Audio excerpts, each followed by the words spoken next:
In the cold waters of the South Atlantic, far from the crowded cities of Europe and South America, lie a small group of windy islands known as the Falklands. For most of their history, these islands were quiet and remote, home to only a small population of farmers and fishermen. Yet in 1982, this distant place suddenly became the center of a short but intense war between Argentina and the United Kingdom.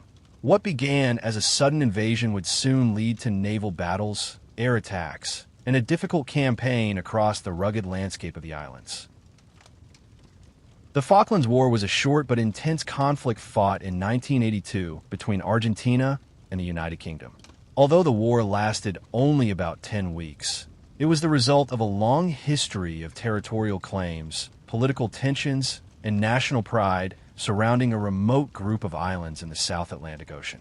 The Falkland Islands lie far from most major population centers. Located about 500 kilometers east of the southern coast of South America, the islands are small, windswept, and sparsely populated.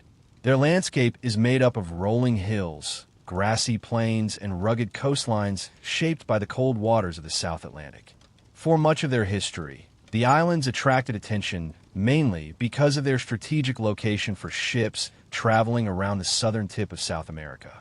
During the 18th and 19th centuries, several European powers showed interest in the islands. France established one of the earliest settlements in the 1760s, but soon transferred its claim to Spain. Spain governed the islands for several decades as part of its colonial administration in South America. When Spanish authority in the region weakened during the early 19th century, new nations began forming across South America. Argentina, which had gained independence from Spain in 1816, later claimed the Falkland Islands as part of its territory. The islands were known in Spanish as Las Malvinas, and the Argentine government believed they had inherited the territory after the collapse of Spanish colonial rule. However, in 1833, the United Kingdom reasserted control over the islands and established a permanent British presence. From that time onward, the islands remained under British administration. Over the following decades, a small population developed on the islands, made up mainly of settlers who considered themselves British and maintained strong cultural and political ties to the United Kingdom. Despite this long period of British administration, Argentina never abandoned its claim to the islands. The issue remained a sensitive topic in Argentine politics and national identity. Many Argentinians believe the islands rightfully belong to their country and should eventually be returned. Throughout the 20th century, the dispute continued quietly through diplomatic discussions. International organizations, such as the United Nations, occasionally encouraged both countries to negotiate a peaceful solution. However, no final agreement was reached. By the late 1970s and early 1980s, Argentina was governed by a military junta, a government led by senior military officers rather than elected civilian leaders. The country was facing serious economic problems and growing public dissatisfaction. Many citizens were struggling with rising inflation, unemployment, and political repression.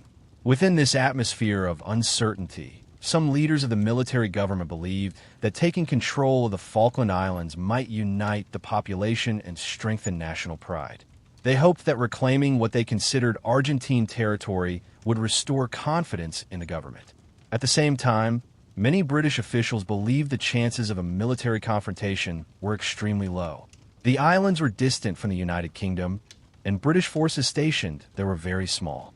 For years, the dispute had remained largely diplomatic rather than military. However, during the early months of 1982, the situation began to change. Tensions increased as Argentina started preparing for a possible operation to seize the islands.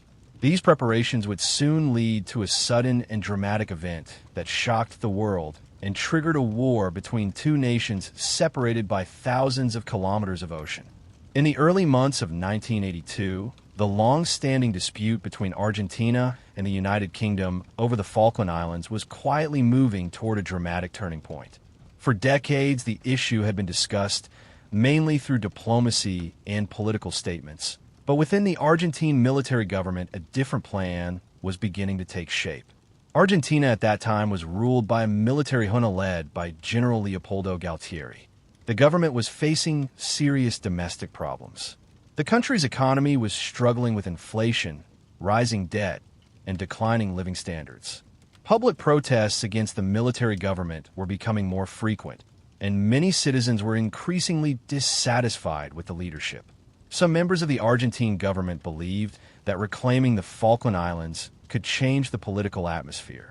The islands, known in Argentina as Las Malvinas, had long been considered a symbol of national pride. Many Argentinians believed that the territory had been unfairly taken by Britain in the 19th century. By recovering the islands, the military leaders hoped to strengthen their popularity and redirect public attention away from domestic problems. During the early part of 1982, Argentine military planners began preparing for an operation to seize the islands. The plan was based on the belief that the United Kingdom would be unlikely to respond with a large military campaign because of the great distance involved. The Falklands were located nearly 13,000 kilometers from Britain, and the Argentine leadership believed that British forces would struggle to project power so far from home. On the night of April 2, 1982, Argentine forces launched their invasion of the Falkland Islands. Several thousand soldiers landed near the capital settlement of Stanley, which at that time was often referred to as Port Stanley by the British and Puerto Argentino by Argentina. The British presence on the islands was extremely small. Only a limited number of Royal Marines were stationed there to defend the territory. These troops resisted the invasion briefly, but they were heavily outnumbered by the Argentine landing force. After several hours of fighting and negotiations, the British governor of the islands surrendered to the Argentine forces in order to prevent further casualties. Argentine troops quickly secured control of the main settlements and raised their national flag over the islands. News of the invasion spread quickly around the world. For many people in Argentina, the announcement was initially greeted with celebration. Large crowds gathered in the streets of Buenos Aires, waving flags and expressing support for what they believed was the recovery of national territory. In the United Kingdom, however, the reaction was very different. The invasion was viewed as an act of aggression against British territory and the people who lived there. The government of Prime Minister Margaret Thatcher faced immediate pressure to respond. After emergency meetings with military leaders and political advisors, the British government made a dramatic decision. Rather than accepting the loss of the islands, Britain would send a large naval task force across the Atlantic Ocean to retake them. The decision was bold and risky. The distance between Britain and the Falkland Islands was enormous, and conducting a major military operation so far from home would require careful planning and coordination. Nevertheless, within days the Royal Navy began assembling a powerful fleet. Aircraft carriers, destroyers, submarines, and supply ships gathered at ports in southern England. Thousands of soldiers, sailors, and Air Force personnel prepared for what would become one of the most unusual military campaigns of the late 20th century. The British task force soon began its long journey south across the Atlantic. For several weeks, the fleet traveled toward the remote islands, supported by supply ships that carried fuel, food, and equipment necessary for the operation. Meanwhile, Argentine forces strengthened their positions on the islands. Additional troops were flown in, defensive positions were built, and the military prepared for the possibility that Britain might attempt to retake the territory. As the British fleet approached the South Atlantic, tensions continued to rise. Both sides understood that the situation was moving closer to open warfare. Diplomatic efforts were made by several countries to find a peaceful solution, but these attempts failed to produce an agreement. By late April 1982, the stage was set for a confrontation between British and Argentine forces in the cold and windswept waters surrounding the Falkland Islands. What had begun as a sudden invasion was now developing into a full-scale military conflict that would soon involve ships, aircraft, and soldiers from both nations. The next phase of the war would bring dramatic naval battles, dangerous air attacks, and a difficult campaign on the rugged landscape of the islands themselves.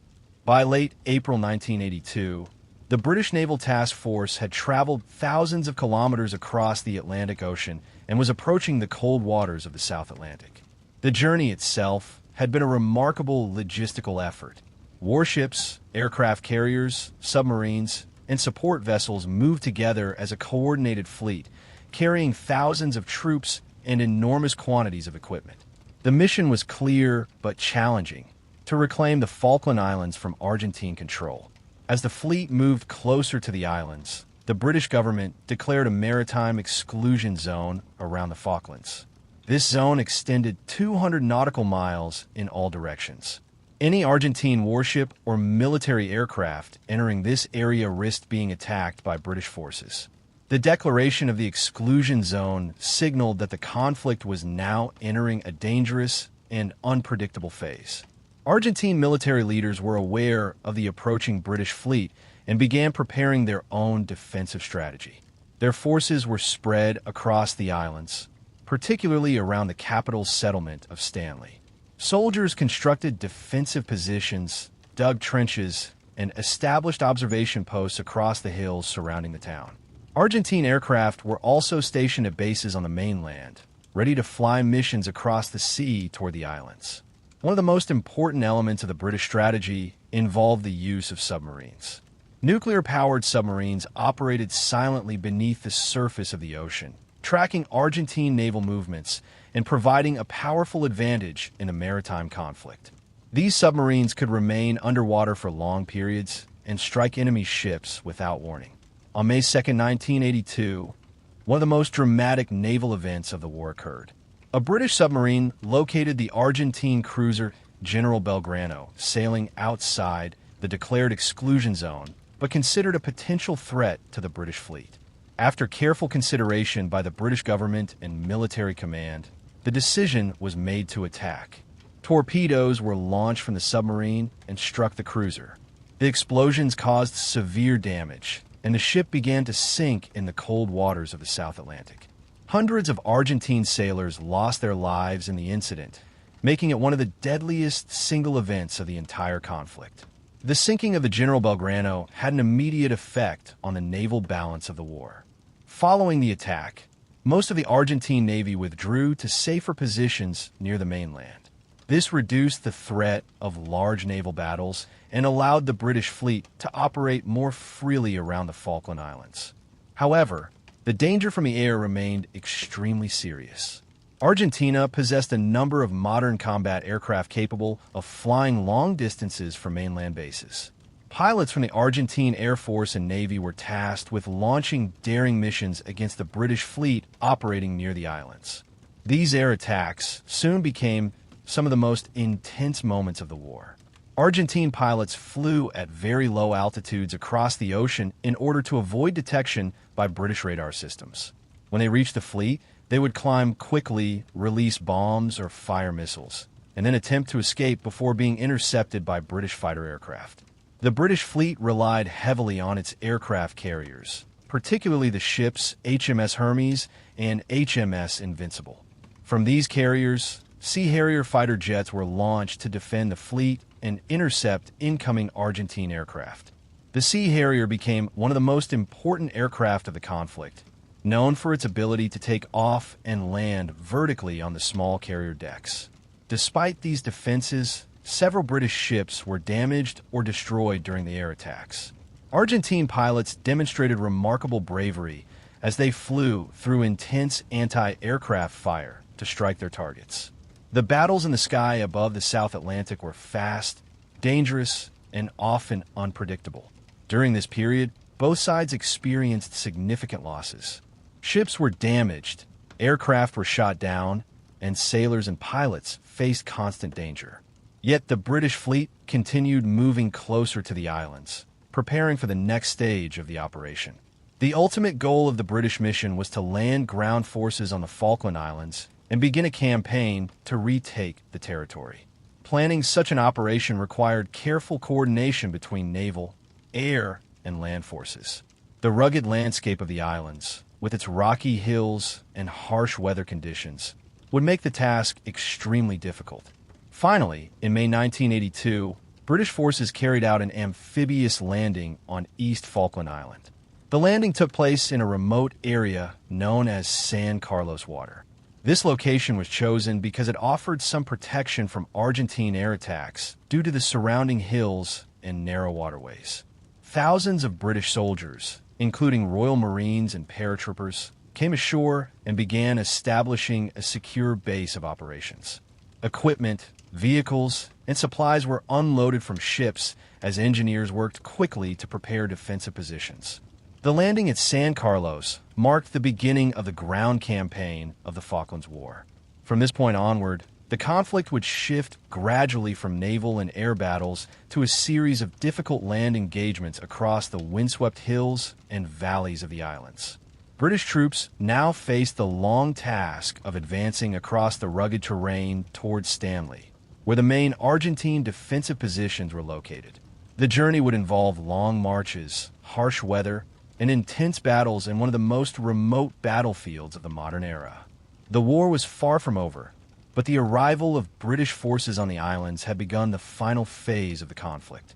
By the middle of May 1982, British forces had successfully landed on East Falkland Island at San Carlos Water. The landing had been carefully planned, but it was still extremely dangerous. Argentine aircraft launched repeated attacks against the ships in the narrow bay as British troops and supplies were brought ashore. The area soon became known among British sailors as Bomb Alley because of the constant airstrikes. Despite the intense pressure from Argentine pilots, the landing operation continued. Thousands of British soldiers established their positions along the coastline, while engineers unloaded vehicles, artillery, and essential supplies. Slowly, a secure base was formed from which the ground campaign could begin. The landscape of the Falkland Islands presented a difficult challenge for both armies. The islands were cold, windy, and largely treeless. The terrain consisted of rolling hills, rocky slopes, wetlands, and open grassland. Movement across such ground was slow and exhausting, especially for soldiers carrying heavy equipment. From their defensive positions near the capital of Stanley, Argentine forces prepared for the expected British advance. Many soldiers had been stationed on the islands for weeks and had built trenches and defensive positions on the surrounding hills. These high positions provided a clear view of the landscape and allowed the defenders to observe any approaching forces. British commanders understood that reaching Stanley would require careful planning and several difficult battles. Instead of rushing directly toward the capital, they began advancing slowly across the island, securing important positions along the way. One of the early objectives for the British Army was the settlement of Goose Green. Argentine troops had established a defensive presence in this area, and British leaders believed it was necessary to remove this position before continuing their advance. The battle for Goose Green took place in late May 1982. British paratroopers moved toward the settlement and encountered strong resistance from Argentine defenders. The fighting lasted many hours and involved infantry attacks, artillery fire, and difficult movement across open ground. Eventually, the British forces succeeded in capturing the area after intense combat. The victory at Goose Green was an important moment in the campaign. It demonstrated that British ground forces were capable of overcoming Argentine defensive positions despite the challenging terrain. After this battle, British troops continued their slow advance towards Stanley. The distance between San Carlos and the capital was not extremely large, but the terrain made every movement difficult. Soldiers often marched long distances across hills and marshland while carrying heavy packs and weapons. Weather conditions added to the challenge. The South Atlantic climate was cold, windy, and unpredictable. Rain and mist frequently reduced visibility, while strong winds swept across the open landscape. For soldiers on both sides, daily life involved enduring these harsh conditions while remaining prepared for sudden combat. As June approached, British forces began preparing for the final series of battles that would decide the outcome of the war. The hills surrounding Stanley had been heavily fortified by Argentine troops. Names such as Mount Longdon, Mount Tumbledown, and Wireless Ridge would soon become important locations in the final stages of the conflict. These battles took place mostly at night, when British troops advanced toward the high ground defended by Argentine units. Night operations were chosen because darkness could provide some protection from enemy observation and artillery. The fighting on these hills was intense and demanding. Soldiers climbed steep rocky slopes while under fire from machine guns, mortars, and rifles. In many cases, combat occurred at very close range as units struggled for control of key positions. Despite the difficulty of the fighting, British troops gradually succeeded in capturing several of the defensive hills surrounding Stanley. Each victory brought them closer to the capital and placed increasing pressure on the Argentine forces defending the city. By the middle of June 1982, the situation for Argentina had become extremely difficult. Many of their defensive positions had been lost, and British forces were now close enough to threaten Stanley directly. Supply lines were strained, and morale among some units began to decline as the possibility of defeat became clear. On June 14, 1982, the Argentine commander on the islands made the decision to surrender. British forces entered Stanley and formally accepted the surrender of the Argentine troops stationed on the Falklands. The war had lasted just over 10 weeks, but during that time it had involved thousands of soldiers, sailors, and airmen for both countries. More than 600 Argentine personnel and over 200 British personnel lost their lives during the conflict. After the surrender, British forces remained on the islands to restore order and rebuild the local administration. The islanders, who largely identified with Britain, returned to their normal lives after weeks of uncertainty and conflict. For Argentina, the defeat had major political consequences. The military government that had launched the invasion lost much of its credibility and support. Within a short time, the junta collapsed, and Argentina began transitioning back toward democratic government. In the United Kingdom, the outcome of the war strengthened the political position of Prime Minister Margaret Thatcher. The successful campaign was seen by many as a demonstration of Britain's determination and military capability. Although the fighting had ended, the question of sovereignty over the Falkland Islands did not disappear entirely. Argentina continued to maintain its claim to the islands, while the United Kingdom continued administering them and maintaining a military presence there. Today, the Falkland Islands remain a British overseas territory, with a small population that largely supports remaining under British governance. The events of 1982 remain an important chapter in the history of both nations.